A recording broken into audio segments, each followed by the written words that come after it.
Pemirsa, hubungan Ketua Umum Partai Gerindra Prabowo Subianto dan Ketua Umum PDI Perjuangan Megawati Soekarnoputri kembali disorot. Meski keduanya beda koalisi, namun sinyal titip salam Megawati ke Prabowo menimbulkan tanya. Apakah kode itu merupakan kode PDI Perjuangan bakal merapat ke koalisi Indonesia Maju Plus?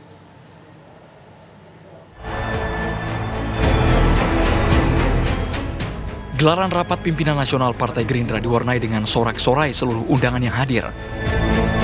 Ini berawal saat Presiden terpilih yang juga Ketua Umum Partai Gerindra, Prabowo Subianto menyapa satu persatu pejabat yang datang. Salah satunya Menteri Pendayagunaan Aparatur Negara dan Reformasi Birokrasi, Menpan RB, Abdullah Azwar Anas. Kader PDI Perjuangan itu pun refleks berdiri ketika Prabowo mengatakan bahwa Azwar menyampaikan salam dari Ketua Umum PDI Perjuangan, Megawati Soekarnoputri. Menteri Pan RB, Bapak Azwar Anas, tadi menyampaikan salam dari Ibu Megawati. Benar kan?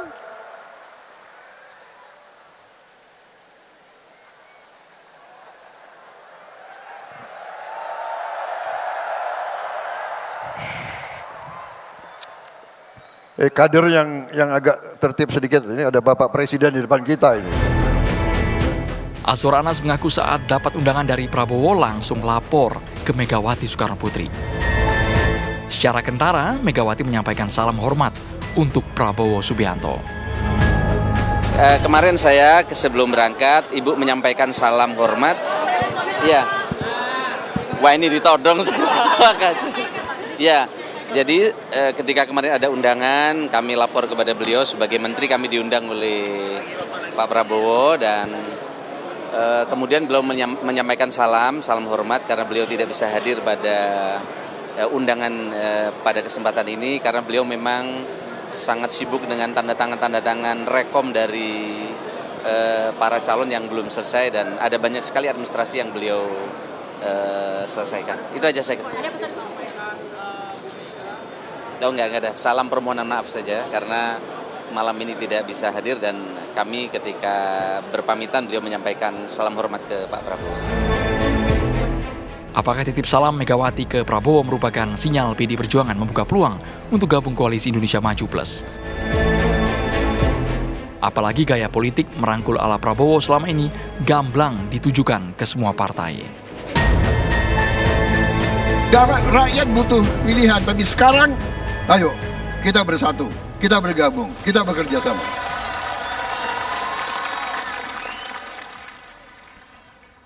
Sama, PKS, ayo terima kasih, bergabung, ya kan? PKB, terima kasih, bergabung, jangan pergi lagi tapi bergabung, terima kasih. Sekarang aku nunggu, ya kan? Mana yang mau gabung lagi? Akankah PDI Perjuangan mengikuti jejak mayoritas parpol merapat ke Prabowo? Atau titip salam Megawati sebatas basa-basi politik semata?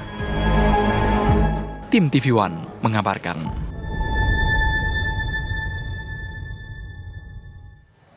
Pemirsa, di tengah gejolak politik dunia yang penuh dengan konflik, Presiden terpilih Prabowo Subianto mengingatkan para elit nasional untuk merapat dan bersatu.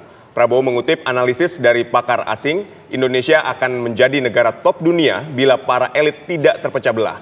Tidak lama setelah pidato itu, Megawati pun menitipkan salamnya kepada Prabowo saat Gerindra menggelar Rapimnas. Akankah tektok politik antara Prabowo dan Megawati ini berujung pada bentuk koalisi? Untuk membahasnya, pemirsa telah bergabung bersama kami. Ada Wakil Ketua Umum Partai Gerindra di studio, ada Bang Habibur Rahman. Selamat sore Bang Habib. Ya, kemudian juga ada pakar, Waalaikumsalam warahmatullahi wabarakatuh. Kemudian juga ada pakar politik, yaitu ada Bang Henry Satrio di sini. Selamat sore Bang Henry Satrio.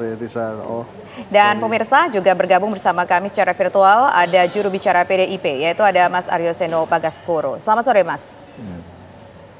Selamat sore Mbak Tisa, Mas Adit. Pertama saya ingin menuju ke Bang Habib terlebih dahulu dari Gerindra. Dari Gerindra sendiri, apakah memang Gerindra sangat menginginkan sekali PDIP ini bisa bergabung masuk mendukung pemerintahan Prabowo Subianto nanti? Ya, saya jelaskan dulu kemarin ya apa yang terjadi. Sebenarnya acara ini kan cukup dadakan ya. Konsolidasinya mungkin sekitar 5 harian ya. Jadi wajar misalnya ada undangan ke partai politik, sudah ada Ibu Mega sudah ada agenda sebelumnya. Apabila acara ini mungkin disiapkan sebulan sebelumnya, saya sih yakin Ibu Mega mengirimkan akan hadir ya, atau minimal mengirimkan Mbak Puan Maharani. Feeling saya.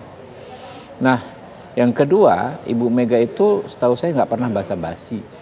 Beliau sama kayak Pak Prabowo, orang yang mengungkapkan apa yang beliau rasakan. Nggak pernah ada gimmick-gimmick politik ya, karena nggak perlu lagi selevel Ibu Mega, nggak perlu gimmick-gimmick, nggak perlu basa-basi.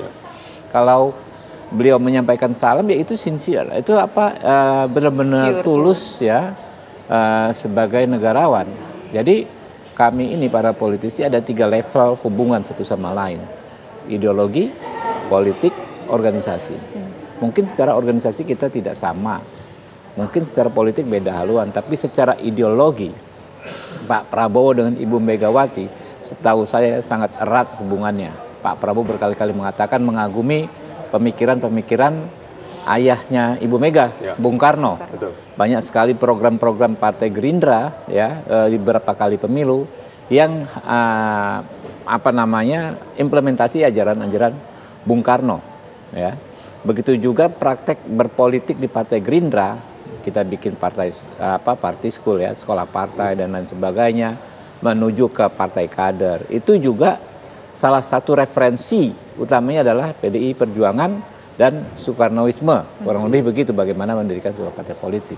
Jadi dalam konteks ideologi, 2 orang ini bersaudara sangat erat.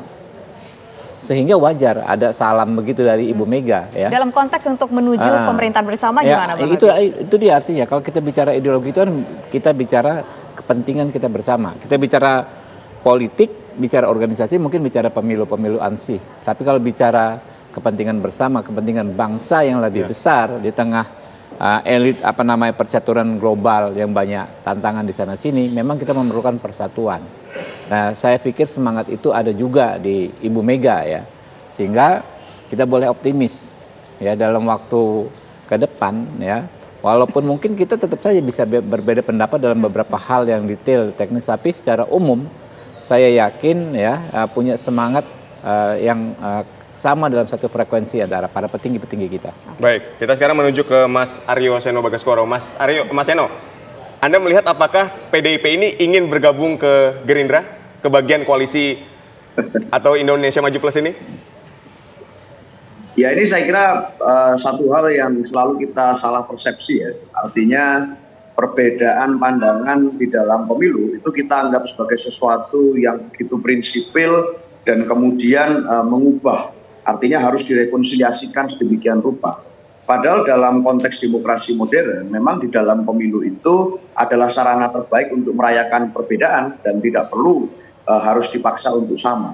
Tetapi dalam hal-hal konteks tertentu, dalam hal pandangan tentang negara, tentang Pancasila, tentang Undang-Undang Dasar 45, tentang pentingnya konstitusi, saya rasa sebagai negarawan, Ibu Mega dan Pak Prabowo ini harusnya saya yakin sama-sama berada dalam satu pandangan yang ideal tentang bagaimana harusnya memandang bangsa ke depan. Dan dalam konteks ini pun seringkali juga kita lihat dalam konteks pilkada saat ini ada banyak sekali sebenarnya kerjasama politik yang terjalin antara PDI Perjuangan dengan Partai Gerindra. Kalau kita hitung secara kuantitatif, setidaknya dari 545 daerah yang kita semua melaksanakan pilkada, itu ada lebih dari 9% rekomendasi PDI Perjuangan diberikan untuk bersama-sama berjuang dengan calon dari kader Partai Gerindra. Jadi ini angka yang sangat besar, dari 545 lebih dari 9% itu bersama-sama. Jadi dalam konteks sebagai Ketua Umum PDI Perjuangan, Ibu Mega sebagai Ketua Umum PDI Perjuangan, dan Pak Prabowo sebagai Ketua Umum Partai Gerindra, yang kita tahu di dalam konteks acara kemarin adalah acara dari Partai Gerindra.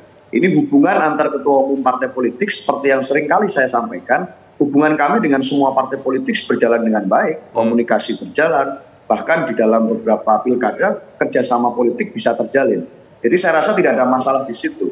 Bahwa ada pandangan atau sikap politik PDI Perjuangan yang mengkritisi terkait dengan pola intervensi kekuasaan, tentang pola cawe-cawe, tentang bagaimana adanya kritisisme kita terhadap jalannya Pilpres kemarin, itu tidak kemudian serta-merta menghapuskan bagaimana hubungan baik yang terjalin antara para partai politik, antara para ketua umum, dan dalam konteks yang lebih tinggi antar negarawan, ini tetap terjalin dengan baik.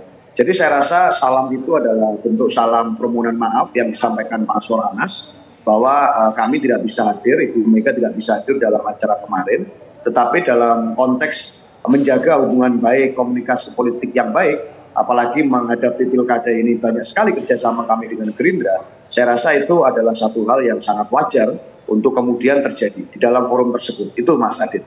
Oke, baik. Sekarang saya ingin menuju ke Bang Henry Satrio. Bang Henry Satrio, mungkinkah kira-kira kalau kita lihat komunikasi berjalan dengan baik antara Bu Mega dengan Pak Prabowo, kemudian juga di pilkada bekerja sama juga 9% rekomendasinya. Tapi kalau berujung, akankah ini berujung ke koalisi di kabinet? Gini, PDI Perjuangan ini DNA-nya perjuangan ya. Jadi memang pada saat mereka menempatkan diri di luar pemerintahan biasanya lebih kinclong. Dan PDI Perjuangan adalah satu-satunya oposisi yang mendapat reward langsung dari masyarakat. Jadi artinya oposisi dari Demokrat kemudian menang pemilu, Jokowi presiden. Nah kemudian reward selanjutnya tentu saja Gerindra ya, setelah 5 tahun full oposisi, kemudian akhirnya hari ini Pak Prabowo tinggal nunggu dilantik. Tapi kalau kita bicara tentang PDI Perjuangan Ibu Mega, memang tidak ada masalah dengan Pak Prabowo, bahkan mereka sempat bersama-sama sebagai pasangan presiden, calon presiden dan calon wakil presiden. Dan PDI Perjuangan sebetulnya kalaupun berada di luar pemerintahan, dia memainkan posisi yang strategis, quote and quote ya, ini bahasa saya.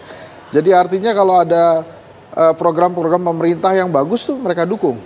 Ini terjadi pada saat PDI Perjuangan menjadi oposisi atau di luar pemerintahan, saat itu Demokrat yang berkuasa. Bagaimana caranya PDI Perjuangan mendukung pemerintahan SBY waktu itu?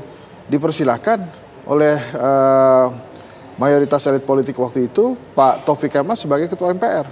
Sehingga bisa menjadi jembatan antara PDI Perjuangan dengan penguasa di Demokrat, penguasa Pak SBY.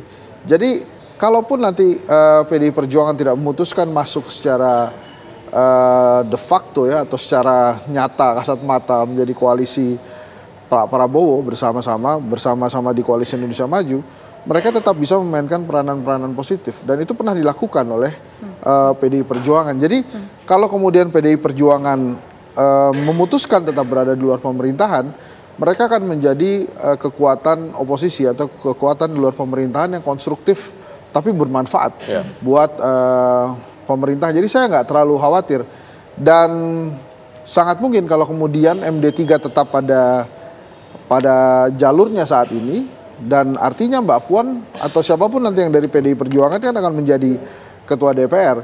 Bila itu terjadi, maka jembatan akan terjadi antara PDI Perjuangan dengan koalisi pemerintahan yang artinya komunikasi pasti akan berlangsung antara Pak Prabowo dan Ibu Mega. Saya sih yakin mereka bisa WA-WA-an sih, orang pernah bareng kan, pernah bersama-sama. Jadi ya kadang-kadang kita juga nggak perlu tahu juga apa ya isi WA mereka tuh. Tapi menurut saya sih besar kemungkinan mereka akan berkomunikasi.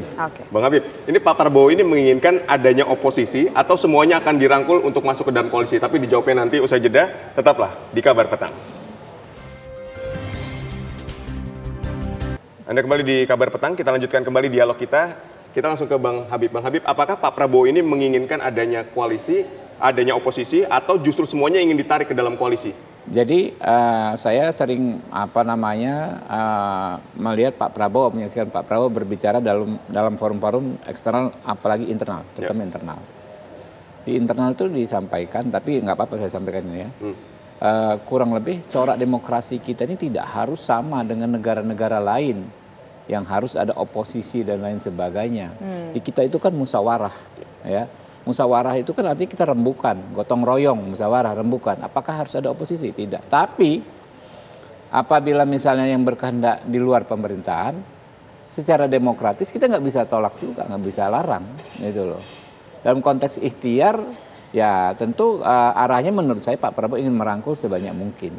Tapi kita kan nggak bisa paksakan apa yang menurut kita ideal sama dengan di pihak-pihak lain. Pihak-pihak lain berpandangan, oh perlu kami mengkritisi dari luar, ya itu juga kita hormati.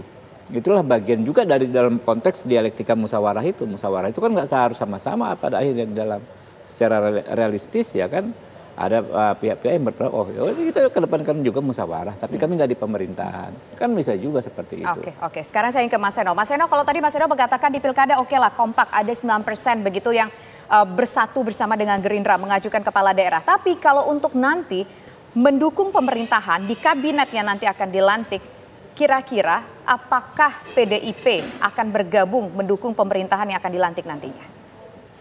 Mas Seno. Ya, secara konstitusional kita menyadari bahwa sudah ada putusan dari Mahkamah Konstitusi yang final and binding terkait siapa yang akan menjadi presiden dan wakil presiden ke depan. Dan itu kami menghargai. Tetapi dalam konteks apakah akan bergabung atau tidak hanya karena satu salam dari sebuah acara, saya rasa itu terlalu jauh ya logikanya kalau melompat ke sana.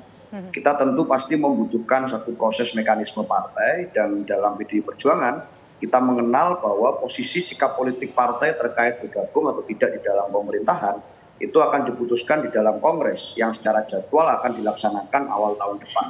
Nanti kami akan membahasnya di sana. Tetapi Mbak, apapun, apakah di dalam atau di luar pemerintahan, saya rasa konstitusi kita memberikan ruang untuk itu. Dan itu bukan berarti siapapun yang ada di dalam pemerintahan atau siapapun yang ada di luar pemerintahan, otomatis berarti dia tidak cinta tanah air, tidak cinta negara, tidak ingin Indonesia ini lebih baik, lebih maju.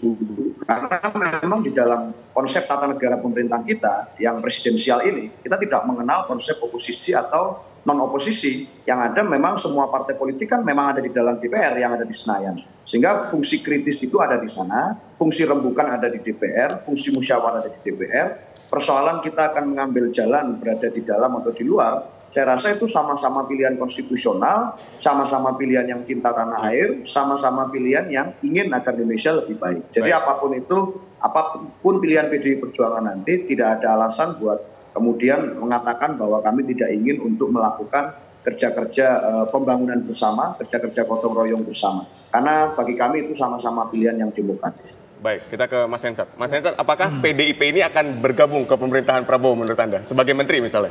Ya, waktu Kongres PDI Perjuangan tahun 2010 itu Ibu Mega pernah mengatakan bahwa garis politik PDI Perjuangan itu lebih dari hanya sekedar bagi-bagi kursi, bagi-bagi kekuasaan dan istana negara. Garis politiknya adalah bagaimana mensejahterakan wong cilik. Nah, karena itu disampaikan oleh Bu Mega di Kongres Nasional, jadi menurut saya itu yang akan diambil oleh PDI Perjuangan dalam menyikapi atau menjawab pertanyaan akankah PDI Perjuangan akan masuk ke koalisi atau tidak. Kemudian yang kedua, saya tadi sampaikan bahwa PDI Perjuangan pernah mengambil posisi di luar pemerintahan, tapi bisa tetap mendukung pemerintahan secara strategis pada saat Pak Taufik Kemas menjadi Ketua MPR. Sehingga aku yakin nanti itulah posisi yang akan diambil lagi oleh PDI Perjuangan, berada di luar pemerintahan tapi tetap bisa bekerja sama dengan pemerintah. Dan satu lagi kuncinya adalah hubungan baik antara Pak Prabowo dengan Ibu Megawati Soekarno Putri. Dan karena ini adalah hubungan baik antar tokoh bangsa, we never know nanti akan seperti apa gitu kejadiannya, apakah di tengah pemerintahan akan bersama atau bergabung atau tetap pada posisinya masing-masing. Tapi saya rasa kedua orang ini tujuannya sama untuk mensejahterakan Indonesia dimanapun posisi nanti mereka berada. Oke, baik. Terima kasih Mas Henry Satrio, terima kasih juga Bang Habib, dan terima kasih juga Mas Seno sudah bergabung bersama kami di program Kabar Petang. Selamat petang semuanya.